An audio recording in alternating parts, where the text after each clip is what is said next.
Kerala weather updates അൺഒഫീഷ്യലിലെ പുതിയൊരു വീഡിയോയിലേക്ക് നിങ്ങൾക്കെല്ലാവർക്കും സ്വാഗതം. ക്രിസ്മസ് ദിനമായ ഇന്ന് കേരളത്തിലെ കാലാവസ്ഥ എങ്ങനെയാണെന്ന് നമുക്കൊന്ന് നോക്കാം.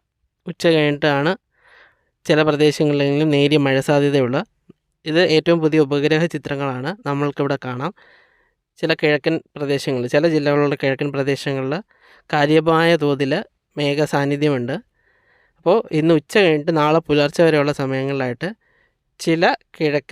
ചുരുക്കം ചില കിഴക്കൻ, ഇടനാട്, പടിഞ്ഞാറൻ പ്രദേശങ്ങളിൽ മഴ സാധ്യതയുണ്ട്. പ്രത്യേക ഒരു കാര്യം എടുത്തു പറയുന്നത്, വ്യാപകമായ മഴയ്ക്ക് സാധ്യതയില്ല. ചുരുക്കം ചില പ്രദേശങ്ങളിലാണ് മഴ സാധ്യതയുള്ളത്. അതും ചാറ്റൽ മഴയ്ക്കോ ഇടത്തരം മഴയ്ക്കോ ആണ് സാധ്യതയുള്ളത്. ഇന്നലെയും ഇതുപോലെ തന്നെ ഉച്ച കഴിഞ്ഞിട്ട് ഇന്ന് പുലർച്ചെ വരെ ചുരുക്കം ചില പ്രദേശങ്ങളിലായിട്ട് മഴ ലഭിച്ചതായി കണക്ക് കൂട്ടുന്നുണ്ട്. ഇനി നമുക്ക് അടുത്ത ദിവസങ്ങളിലെ മഴ സാധ്യത എങ്ങനെയുണ്ടെന്നൊന്ന് നോക്കാം. നമ്മൾ ഈ ചാനൽ അവസാനം ചെയ്ത വീഡിയോയിൽ പറഞ്ഞിരുന്നു, ഡിസംബർ 26 അതിനുശേഷമോ മാലദ്വീപ് ഭാഗത്ത് നിന്ന് ഒരു സിസ്റ്റം രൂപപ്പെടാനും പതിയെ അത് അറബിക്കടലിലേക്ക് എത്താനുള്ളൊരു സാധ്യത നമ്മൾ പറഞ്ഞിരുന്നു. ECMWFൻ്റെ വെതർ മോഡലുകൾ പ്രകാരമാണ് നമ്മൾ അന്ന് ആ സൂചന നൽകിയത്. അതുപോലെ തന്നെ അന്ന് നമ്മൾ പറഞ്ഞിരുന്നു, ഡിസംബർ 29 അതിനുശേഷമോ കേരളത്തിൽ പതിയെ മഴ സജീവമാകാനുള്ള സാധ്യതയുണ്ടെന്നും ആ വീഡിയോയിൽ നമ്മൾ പറഞ്ഞിരുന്നു. ഏകദേശം അതുപോലെ തന്നെയാണ് ഇപ്പോഴത്തെ കാര്യങ്ങൾ. നമുക്ക് നോക്കാം, ഈ വീഡിയോയിൽ തന്നെ നോക്കാം. ഡിസംബർ 26 അല്ലെങ്കിൽ അതിനുശേഷം ഈ മാലദ്വീപ് ഭാഗത്തായിട്ടൊരു സിസ്റ്റം രൂപപ്പെടും. പതിയെ അത് ആദ്യം ഒരു വടക്ക് പടിഞ്ഞാറേ ദിശയിൽ സഞ്ചരിക്കും. 1-2 ദിവസത്തിനുള്ളിൽ, അതായത് ഡിസംബർ 30 അതിനുശേഷമോ ആയിട്ട് ഇതൊരു കുറച്ചൊന്ന് റീകർവ് ചെയ്ത് നമ്മുടെ ലക്ഷദ്വീപ് ഭാഗത്തേക്ക് വരുന്നതായിട്ട് നമുക്ക് ഈ വീഡിയോയിൽ ഇവിടെ കാണാം. ലക്ഷദ്വീപ് ഭാഗത്തേക്ക് എത്തും. സിസ്റ്റം കാണാം നിങ്ങൾക്ക്. ഒരു ചക്രവാത ചുഴിയായി മാറിയിട്ട് അല്പം ശക്തിപ്പെട്ടിട്ടായിരിക്കും ഈ ഭാഗത്തോട്ട് വരുന്നത്. നിലവിലൊരു ന്യൂനമർദ്ദം വരെ ആകാനുള്ള സാധ്യതയുള്ളൂ. ആദ്യം ചില മോഡലുകൾ ഈ സിസ്റ്റം ചിലപ്പോൾ ചുഴലിക്കാറ്റ് വരെ ആകാം. അതിനുശേഷം ലക്ഷദ്വീപ് ഭാഗത്തെത്തി നേരെ കൊങ്കൺ ഭാഗത്തേക്ക് പോകുകയോ അല്ലെങ്കിൽ അങ്ങനെ ഒരു സൂചന നൽകിയിരുന്നു. നിലവിൽ ആ സൂചനയൊന്നും ഇല്ല. അപ്പോൾ ഈ ഒരു പ്രദേശത്തേക്ക് എത്തും. ഈ ഒരു മോഡൽ ശക്തിപ്പെട്ട് തന്നെ എത്തും. ലക്ഷദ്വീപ് ഭാഗത്തെത്തി പതിയെ ശക്തി കുറഞ്ഞ് ഈ ഭാഗത്ത് 1-2 ദിവസം ചുറ്റി ഈ ഭാഗത്ത് വെച്ച് തന്നെ അവസാനിക്കുമെന്നാണ് നിലവിലെ സൂചന. അതിനാൽ തന്നെ ഡിസംബർ 29 ശേഷം ജനുവരി ആദ്യത്തെ ആഴ്ചകളിലെ ദിവസങ്ങളിൽ കേരളത്തിൽ മഴ അല്പം കൂടി സജീവമാകും. ചില പ്രദേശങ്ങളിൽ ശക്തമായ മഴയ്ക്ക് ഈ ദിവസങ്ങൾ സാധ്യതയുണ്ട്. ജനുവരി 1, 2, 3 ആ തീയതികളിലൊക്കെ ശക്തമായ മഴയ്ക്ക് സാധ്യതയുണ്ട്. അതിശക്തമായ മഴയ്ക്കുള്ള അങ്ങനത്തെ തീവ്രതയേറിയ മഴയ്ക്കുള്ള സാധ്യത നിലവിൽ നമ്മൾ പറയുന്നില്ല. കാരണം അത് ഒന്നും കൂടെ ഈ ഒരു മോഡലുകൾ ഒന്നും കൂടെ തീർച്ചപ്പെടുത്തി അടുത്ത ആഴ്ചകളിൽ ഈ സിസ്റ്റം രൂപപ്പെട്ട് ഇതിൻ്റെ യഥാർത്ഥ സഞ്ചാരപാത നമ്മുടെ മുന്നിലേക്ക് എത്തുമ്പോൾ നമ്മൾ ഇതിൻ്റെ കൂടുതൽ കൃത്യതയാർന്ന മഴ വിവരങ്ങൾ പങ്കുവയ്ക്കും. ഇപ്പോൾ നിലവിൽ എന്തായാലും മഴ സാധ്യത നമ്മളെല്ലാവരും മനസ്സിലാക്കേണ്ടത് ഒരു കാര്യം, ഡിസംബർ 29 ശേഷം പതിയെ മഴ സജീവമാകാനുള്ള സാധ്യതയാണ്. കുറച്ച് പ്രദേശങ്ങളായിട്ട് മഴ ലഭിച്ചു തുടങ്ങും. ജനുവരി ആദ്യത്തെ ആഴ്ചകളിലെ ദിവസങ്ങളിൽ മഴ സാധ്യതയുണ്ട് കേരളത്തിൽ. അത് വിവിധ പ്രദേശങ്ങളിൽ മഴ സാധ്യതയുണ്ട്. ഇടത്തരം അല്ലെങ്കിൽ ശക്തമായ മഴ വിവിധ പ്രദേശങ്ങൾ പ്രതീക്ഷിക്കാം. കൂടുതൽ ശക്തമായ മഴ ഉണ്ടോ ഇല്ലയോ എന്ന് നമുക്ക് ഒരു ഡിസംബർ അവസാനത്തോടെയൊക്കെ കൂടുതൽ വ്യക്തത വരും. മോഡലുകൾ ഒന്നുകൂടെ തീർച്ചയാവും.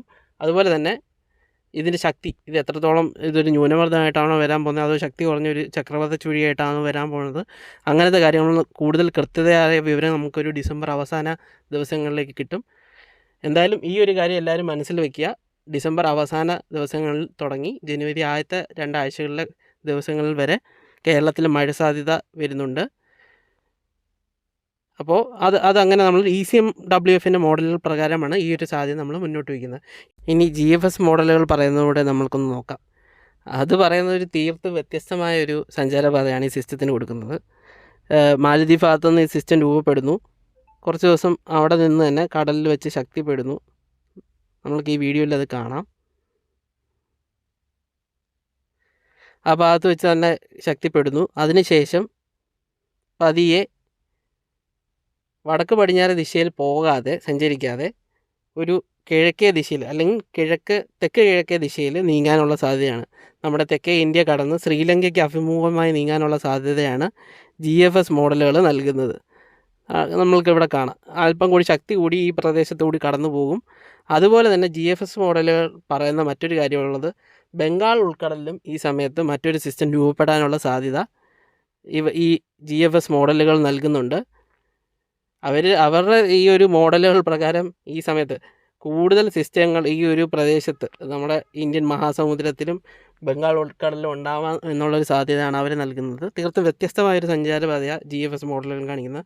നമ്മുടെ കഴിഞ്ഞ വീഡിയോയിൽ തന്നെ നമ്മൾ പറഞ്ഞിരുന്നു, കൂടുതൽ ആധികാരികതയും കൂടുതൽ കൃത്യതയാർന്ന വെതർ മോഡലുകൾ ECMWFൻ്റെ ആണെന്ന് പഠനങ്ങൾ ഉൾപ്പെടെ തെളിയിച്ചിട്ടുണ്ട്.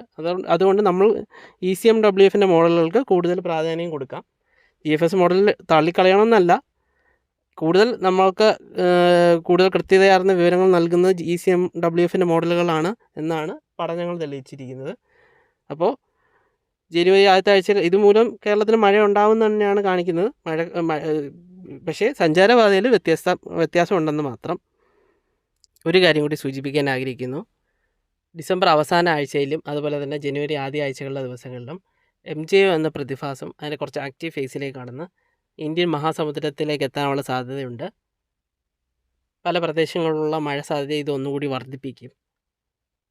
ഒരു കാര്യം ഉറപ്പാണ്, ഈ വർഷത്തെ വടക്ക് കിഴക്കൻ തുലാവർഷ മഴ ഡിസംബർ മാസം കടന്ന് ജനുവരിയിലേക്ക് നീളും. എന്നാൽ ഡിസംബർ 31 വരെയുള്ള മഴ മാത്രമേ ഔദ്യോഗിക കണക്കിൽ വടക്ക് കിഴക്കൻ തുലാവർഷ മഴയായിട്ട് കണക്കാക്കുകയുള്ളൂ. ഈ വീഡിയോ എല്ലാവർക്കും ഇഷ്ടപ്പെട്ടെന്ന് വിശ്വസിക്കുന്നു. ഇത്തരം കൂടുതൽ കാലാവസ്ഥാ വിവരങ്ങൾക്ക് നമ്മുടെ ചാനൽ എല്ലാവരും ഒന്ന് സബ്സ്ക്രൈബ് ചെയ്യുക. ഈ വീഡിയോ എല്ലാവരും ലൈക്ക് ചെയ്ത് ഷെയർ ചെയ്തൊന്ന് സപ്പോർട്ട് ചെയ്യുക. അപ്പോൾ എല്ലാവർക്കും നന്ദി, നമസ്കാരം.